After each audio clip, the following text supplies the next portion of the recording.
Before I start my video, we have had another supporter hit a big milestone again. Lord Bradley hitting 12 months of support. I want to thank you very much for hitting that join button and supporting my channel financially. For more than half of that as well, that was tier 2. So thank you so much, man. It's massively appreciated. I'm going to be doing these shoutouts whenever anyone hits the big milestones like 12 months. Again, big thank you, Lord Bradley. Now on to the video. Hello survivors, and welcome to another Walking Dead Road to Survival video. And in this video we're going to be previewing the second Battle Pass rewards. We're going to be doing the mission rewards as well as the rewards in the black market, and just taking a little look at how the weekly missions are going to work when it comes to accumulating those Battle Pass points. So first up, the Battle Pass is going to work exactly like it did last time. It's going to be a mission, as you can see, and the Battle Pass mission will give you rewards. There will be a premium element to this. The key within the Battle Pass will signify the fact that you have to purchase the Battle Pass key to get those rewards. If it has a WD next to it, you can get those free to play if you just accumulate enough of the Battle Pass points. Now we're going to just quickly skim through the rewards. I'll go through the basic rewards quickly, but when it comes to bigger rewards I will slow down and just talk about it a little bit more. I'm not going to be talking about the Battle Pass points at any stage. We'll round that up at the end. And I'm also not going to be talking about this extra reward down here. This reward you unlock instantly the second you buy the Battle Pass, regardless at what point you buy the Battle Pass, right at the beginning or right at the end. And it also doesn't matter about how far you have progressed through the Battle Pass either.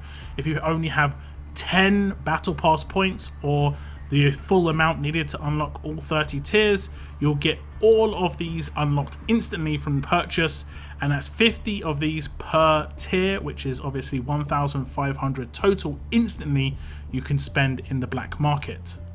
Just go through the tiers. As you can see, tier 1 we get some trainers, tier 2 we're going to get some of these crates. This one with 100 basic tokens in, we're going to get 4 of these if you do obviously buy the Battle Pass itself. Next one, we're going to be getting some gear crates, and I'm only going to be clicking on these crates once. You're going to have to remember what they look like. We're also going to be able to get a gold mod, 2,000 of these 4-star weapon tokens. Next up is another gear crate type, as it's going to be the next tier up. Ulysses, we're going to get one of the 100 basic token crates again. All of the cards available in the Battle Pass are going to be these characters right here. As you can see, the top tier characters are Jackie and Alpha, but then it obviously goes down to the ones that are available in daily crates, except Shiva I don't think is actually available in the daily crates. So there could be some lower ones down here that some people are still going for, Princess, and this will obviously speed up your progress towards someone like that. Or you could go for one of the more premium characters like Jackie or Alpha. These are going to be the cards throughout the entire Battle Pass. I'm not going to show you which cards are in it every time. So every time you see the cards like down here, those are the cards that are going to be available. So you can also get some cans in this, Survival Road, Raid, and here wild cans, some more cards, some more trainers, and then we do have a 6-star Amber available. Unfortunately, not really as useful as she once was, but we never know. There could be a 6-star arena. There could be a way to transfer your 6 stars into 6-star trainers. Maybe, who knows, something in the future. But nothing is like that at the moment. So for now, she's going to be taking up space in your roster. But fortunately, you have got quite a lot of space in your roster now, just due to some changes when it comes to trainers being moved to the inventory. We also have another gear crate here, which is going to be the top end gear crate, and that's going to be it for the gear crates. Every time you see a gear crate here, it's going to be one we've already seen. There's 100 of the basic tokens. Again, we did have 10,000 gear markers. Not really impressed with gear markers being in here. I don't like gear markers in rewards at all personally. Platinum mod, gold mod, back onto the cans, and then this is the armory crate, I believe. Yeah, this is a really good crate. This is enough to do one tier 4 slot. It's no guarantee, but it is enough to do one tier 4 slot. Back to the basic tokens, more cards, slowly progress, more trainers. It just all stacks up. Everything stacks up. We are going to get Xander. Not the best character for veterans, but pretty useful for newer players for sure. I think most players would really want the ability to transfer a 6-star to a trainer at this point, because lots of people already have him and probably don't even use him anymore. And we'll go forwards, more crates for gear, more 100 of the tokens, more crates for gear, gold mods, another 4-star weapon pool, more crates for gear. Is that gear? Yes, it is. Top end gear. 100 of the, I think this particular crate here, there's 30 of in the entire battle pass, so there's quite a lot of those. More of the cards, more raid and world and survival road cans are going to pop up throughout this. 10 Benny, so we're starting to get onto the higher tier of trainers. And at tier 16 we are going to get Cameron Scar, again 6-star. If they do release 6-star arenas, he was top tier, so he's actually pretty useful if they ever do 6-star arenas. We're going to continue gear markers, unfortunately, again. Some more of the other crates, gear crates, gold mods, more gear. Again, like I said, stacks up, all stacks up. You can get lots of cards. Obviously, you can select the same character every time. And like I said, I will do a calculation at the end of how much we can get in total free to play and within the actual purchase of the cards and the battle pass coins. Now here's where it gets interesting. We've gone through a lot of trainers, a lot of crates, a lot of just accumulation of all these items. We're getting to a bit more of an upgraded tier when it comes to the cards itself. However, this is it. Battle Pass tier 26 hands out an actual 5-star ascendable of an S-class character. I think this is brilliant, personally. I think out of these 4 characters, I have all the characters I want already. But a second Dayu or a second Arab is not terrible. But this is really great for newer players. It is in the free-to-play section, so that's like getting 2,000 collectibles. Really great. They are 5-star ascendable, so you will obviously have to level them up, ascend them, level them up, get a second one, get 6,000 more cards. But it is going to be 20% of an S-class. That's actually a really big change. We're going to keep going. More rewards. Again, 10,000 gear markers, more platinum mods. This is where it starts getting big, and we're going to move on to Battle Pass tier 29, and Battle Pass tier 30 gives out a unique reward, which is going to be a rifle. And if we click on the rifle, it gives 30% HP, a very large bonus to AP when attacking. When attacking, a great chance to cause 25% infection for 3 turns to the enemy. Every turn, for every 20% AP, he'll 5% max HP. So this is actually pretty nice. It is unique. It is something that I've said that needs to be in the Battle Pass. So you look back and you remember, I got this from this Battle Pass. That's great. A great chance to cause something is generally 50%. This can go in the hands of someone like Wang Far on an attack team and be pretty good, I think. But it can go in the hands of anybody. You can literally just put this on the hands of a command, anyone you want, and you've got a good chance. You could even put this in the hands of like a 3-star, and it's going to be just as effective. That's the power of weapons like this. So that's great. You could upgrade it just to 45% HP. If you keep that 4 slot, it does counter the traders active if you are at 60% AP or higher, as long as you haven't got heal reduction on you. So all in all, really nice weapon. It cannot be crafted. The only thing is, you have to purchase the Battle Pass to be able to get this, and obviously you have to get to tier 30, which is not going to be easy to do.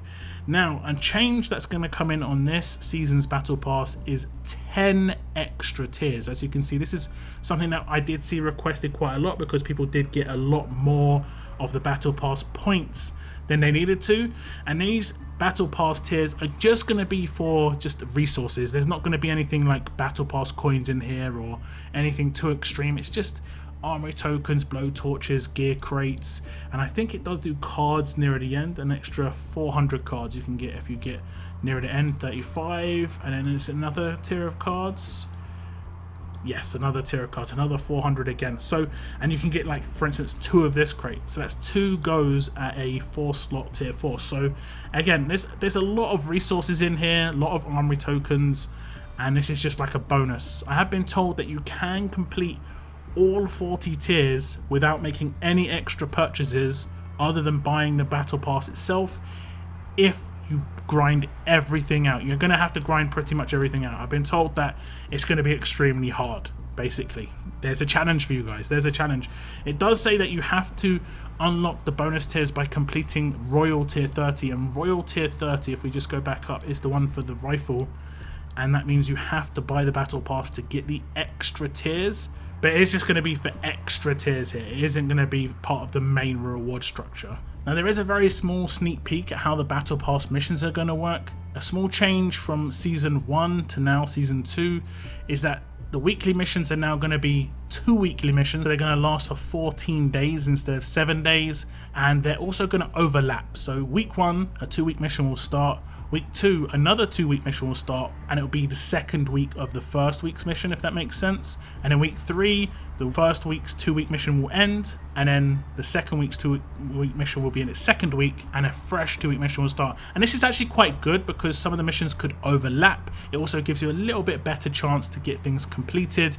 And we'll go through the example of the missions in here, you know, collect materials, roadmap battles. It's the same stuff as we saw last time around, but you now get 2 weeks to do it rather than the 1. Now they are going to be adding a 13-day login challenge within this as well, and this is for 2,100 of the points within this weekly mission, so it's actually quite a lot, and all you have to do is log in for 13 of the 14 days. I'm pretty sure you just have to log in for every single day, and the reason it's 13 rather than 14 is there's always been bugs when it comes to, let's say if you had to log in for 10 days, for whatever reason it takes 11 days to do that sometimes for some people, and only 10 days for other people. I think it's if you're logged in at the time that the missions drop, or it's some weird thing, but they have however countered that by making only 13 login days rather than 14, so that's good. And like I say, you get a bunch of these points that you need to get for the main missions, so you're going to get a lot of progress just from logging in, which if you're just playing the game on a regular basis is what you're going to do. Now over the entire course of the battle pass, how many cards you can accumulate as a free-to-play is going to be 600. However, there is that 5-star ascendable in there as well, which is effectively worth 2,000. But if you get the battle pass key, you will be able to get in another 900 from the first 30 missions. After that, the last 10 I didn't include in this calculation, but I believe there's another 800 in there if you can manage to grind that out, which is going to be quite difficult. Within the battle pass coins, there is a grand total of 11,600 battle pass coins to gain, as you can see on the right hand side here of the mission itself. If you do it via free to play only, you do get 2,000 battle pass coins. However, with the battle pass key, you can get 1,500 instantly, obviously 50 per tier up to tier 30, and then a grand total of 8,100 outside of that, so 9,600 in total from the battle pass key. With the free to play element on top, there's your 11,600. And where you can of course spend these battle pass coins is going to be in the black market, and there is a complete refresh on the characters that are going to be in this season compared to last season.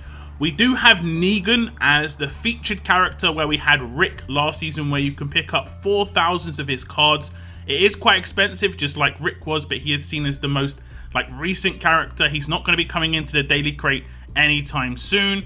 Alpha is the sort of upgraded version of the other 3 characters, where we had Rosita last time. You can get 2 of her 5-star ascendables and 6,000 cards. Now if you do complete the entire battle pass, you'll be able to afford to pick up 2 5-star alphas and also another 4,000 cards. So you'll be able to get 80% of Alpha as an S-Class if you do purchase that Battle Pass key. However, if you are going to do this free to play, you could get Alpha as a 5-star Ascendable as your selection, because you will be able to get 2,000 of the Battle Pass coins as your reward as a free to play. The 2 other returning characters that are taking up the slots of Raulito and Secretary Guo are going to be Mateo and Princess. These 2 characters are pretty interesting, of course. Princess is one of the best characters in the game. A lot of people have her already. There are people I know going for 2, so this can help you on your way to your second if you so wish. Mateo, I know a lot of people are going for, just because there is nice potential for him. He has got heavy infection on his active, so I think the mix of characters here are actually pretty decent. I'm probably going to switch up my strategy this season compared to last season, as I mainly went for Rick just to finish him off as an S-Class character, whereas this time around I think I'm going to go for some of the lower characters to try and get as much as possible when it comes to the Ascendables. And lastly, for any leftover coins that you have, you can spend on gear crates or Brady's. The gear crates are the top tier of the 5-star gear, which is going to be school bags and walkie-talkies. It gives a lot of the extra items on top, and of course the secondary gear selection crate that we get in there, just like in the normal missions, you can just buy these for 250 coins each. I would mainly see these as to spend your leftover coins on. I did see last season that some people were saying they had some leftover coins at the end. I waited to the end when it came to buying the crates. I bought the ascendables and the cards that I wanted first, then I went to the leftovers just because I wanted to use up as much of my coins as possible on what I would say is the premium rewards, which is definitely the characters and cards. So those are going to be the rewards for the next battle pass, the mission rewards, the black market rewards, and also a little sneak peek into some of the weekly challenges and how they're going to work and how they're going to differ from last season. There's going to be a bigger breakdown coming of that soon enough, and then we'll do a separate video to cover how the battle pass is going to work and how to best get the amount of battle pass points that you want to. This was just a look at the rewards, but please tell me which character you're going to be aiming for in the black market. Is there a particular one that you want to pick up? For me, it's definitely going to be Mateo and Alpha. I want to get as much of these characters as possible. But do leave your thoughts on the battle pass in the comments that is in my video. I want to thank you very much for tuning in, and as always, keep on surviving, guys. Keep on surviving.